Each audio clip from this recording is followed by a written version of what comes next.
Ես ամեն օր ասել եմ եւ հիմա էլ ասում եմ, սա անամոթ, սա ամբարո օրակարգա, ով բերեց Նիկոլ Փաշինյանին, որտեղ երբ որ նայում ենք թե այդ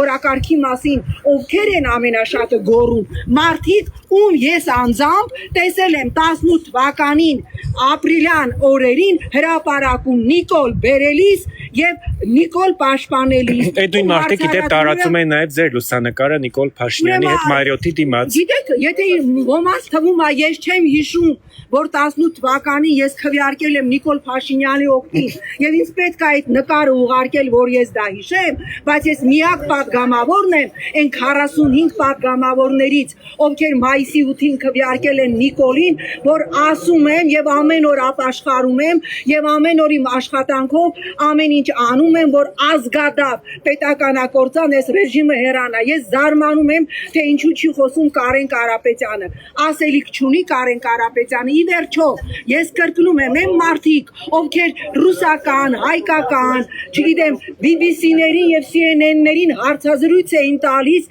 եւ հիմնավորում էին, թե ինչի պիտի Սերժը գնա ու Նիկոլը գա, այսօր բոլոր ծակերից ասում են, բա ով բերեց Նիկոլին։ Դու տղա ջան, դու աղջիկ ջան, որ ինձ հետ միասին 18-ին կանգնած էիր հրապարակում, հայելի չունես, ասել եմ, Վայլբրիսից մի հատ հայելի պատվինեմ, մի հատ վերցրու դեմքդ նայի քեզ տես։ Եվ գիտեք անբարո է, որ այսօր, երբ որ երկիրը կանգնած է գոյաբանական խնդրի առջև, հա, երբ որ Ադրբեջանից մենք լսում ենք ռազմատեչ հայտարարություններ, երբ որ Անկարայում Ալիևը խոսում է իր հավակնությունների մասին